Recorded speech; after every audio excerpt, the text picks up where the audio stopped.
Guys, welcome back po dito sa ating channel. Okay po, ngayong araw po ay tumutubig na naman po kami. So bali tatlong tubig na lang po, pera to. Bali dalawa na lang po ay aanin na tayo. Ayan guys, tingnan nyo po yung sibuyas natin, no? Malalaki na po, marami na pong mga laman guys na nakalabas. So bali nagsabog nga po pala kami dito ng potas nung nakaraan. Bali bago 2 days before, bago po kami tumubig ngayon, ay sinabog na po namin yung potas na sinasabi ko sa inyo nung nakaraan na video po natin, yung potassium, pampababa po ng laman o yung pampalaki. So bawal po kasi isabay yun sa tubig, kaya inuna na po namin. So bali ganun po yung style namin, depende po sa iba. Ewan ko kung yung iba kung ano yung ginagawa nilang style, kung sinasabay ba nila sa pagtubig yung paghagis o before or after yung pagpapatubig. So bali kami po, ang ginawa po namin ay 2 days before kami tumubig ngayon ay sinabog na po namin yung potas. So ayan guys, oh. Ang ganda po ng ating mga sibuyas, malalaki na po. Ayan guys, oh. Pakita ko sa inyo yung laman. So bali yan nga guys, yung mga laman na ng ating mga sibuyas, malalaki na po. Ayan po. Pinalalabas na po natin yung ibang maliliit. Ayan. Okay guys, yung update naman po sa presyo ngayon ng sibuyas dito sa aming probinsya, dito sa Nueva Ecija, ay bumalusok po. Medyo bumaba.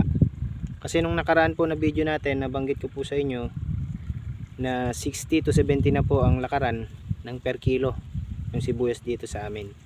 Ngayon po ay bumaba, naging 45 to 48 pesos per kilo. Yun po ang lakaran ngayon dito sa amin. So sakto yung ating sibuyas habang nag-aantabay po ng presyo ay baka tumaas, baka sakali. So sana nga po ay tumaas para medyo maganda naman po yung kitain natin, dahil medyo malaki nga po yung talagang naging gastos na namin dito sa aming sibuyas.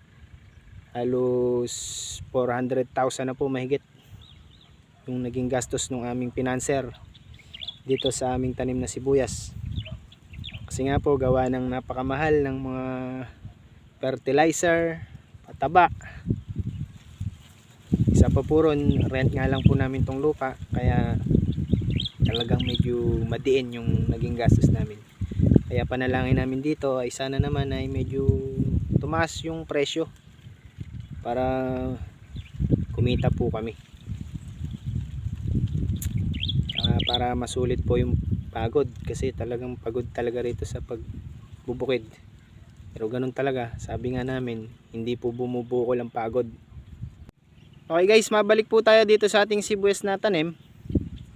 Nung 2 days before nga po, bago kami mag patubig, ay sinabog na nga po namin yung potas na binili namin na 0016 dito sa ating sibuyas. Isinabay na po namin guys yung in-order ko sa Shopee na Alcampor. Umorder po kami sa Shopee ng Alcampor. Kung alam nyo po yung Alcampor, yun po yung mga bilog-bilog na maliit na puti na siyang linalagay ng ating mga lola, mga nanay sa loob ng aparador para hindi po ipisin, para hindi pasukin ng mga insekto. So yun guys, siyang linagay po namin dito sa aming sibuyas, dahil marami pong gumagamit dito sa amin ng ganon. Yung mga technique po nila na yun, syempre ina-adapt din po natin yun, para wala naman po kasing mawawala guys kung susubukan natin. Pero simula po nung nagsabog nga po kami ng Alcampor, nabawasan po yung mga paru-paro guys, sa totoo lang. Kasi dati gantong oras ay talagang kahit tanghaling tapat, maraming lumilipad na paru-paro, yung pumputi. Yung paru-paro po na yun, pag yun po ay dumapo sa dahon ng sibuyas, mangingitlog po sila. Kung mapapansin nyo, yung paltik na puti, yun, maliliit na itlog po yun. Pag yun po napisa, sigurado po uod po yun. So yun po ang iniiwasan natin dito. So simula po nung nagsabog nga kami ng Alcampor, ay kumonti po yung paru-paro guys. Mura lang po ito. Binorder ko po sa Shopee to. Nagkakalaga po ng 725 po yung binili ko. Binayaran ko. 4 kilos na po na alcampur yun. Sinabog po namin dito guys sa ating sibuyasan. At yun guys, nabawasan naman po. So malaking tulong po yun guys. So itry nyo rin guys. Wala namang mawawala.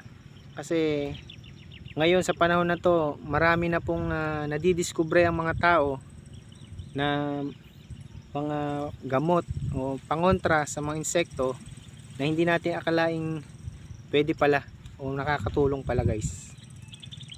Dito sa amin napakarami nang gumagamit nun.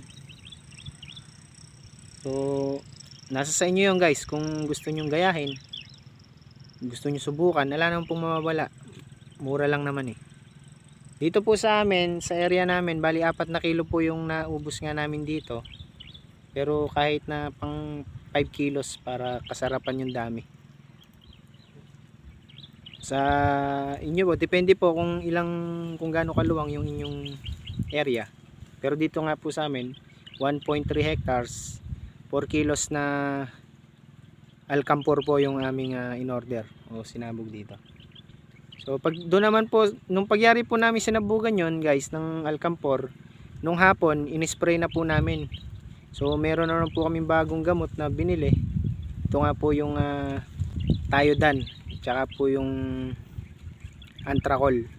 So yun guys, kahit yung mga uod o tsaka po yung mga, kung nakapangitlog man, yung mga paru-paro dun sa dahon, yung mga itlog na yon masisira na yon, kumbaga mabubugok na yon, hindi na mapipisa yon at hindi na magiging uod yon. So yun guys, simula nun kaya ngayon medyo napula po yung ating sibuyasan, hindi na po siya masyadong maraming uod. So guys, dito sa amin talagang napakarami ng sumuko dun sa gawi po namin, dun sa nadadaanan ko po ron sa gawing Talavera. Ay talagang meron po ron na pinabayaan na po nung may-ari kasi talagang hindi na po siguro niya kayang pulahin dahil talagang pinasok na po nung uod. Talagang halos wala na po, wala nang kadahon-dahon yung kanyang sibuyas. Ibibideo ko po yung guys, papakita ko sa inyo yung talagang yung sinasabi ko sa inyo na yun. Ang luwang pa naman nung sibuyas po niya. So yun, nakakaawa po yung ganong sitwasyon guys. Papakita ko po sa inyo yun. Talagang wala pang ganong laman, naubos na po yung dahon niya. Wala na pong pag-asa yun guys. So yun ang iniiwasan nating mangyari dito, kaya kahit anong mga gamot, yun sinusubukan na po namin para lang, kasi once na mapasok nga po tayo ng harabas, yun, hindi mahirap na pong pigilan. Kaya, sabi nga po nila, prevention is better than cure, diba? So yun guys, hanggang dito na lang po muna yung ating video. So babalitaan ko na lang po kayo, bibigyan ko na lang kayo ng update dito sa ating sibuyas pagka po nagpatubig kami ulit. So yun guys, sa mga bago lang na naparaan dito sa ating munting channel, ay huwag nyo namang kalimutan mag-like, share and subscribe, and pakihit nyo na rin yung notification bell para lagi kayong updated sa mga gagawin ko pang future videos. At sa mga solid supporter po natin dyan, maraming salamat po. Patuloy po na dumadami yung ating subscriber guys. Maraming salamat po sa inyo. Si God na po ang bahala sa inyo guys. So yun guys, hanggang dito na lang po muna. Happy farming! Peace out!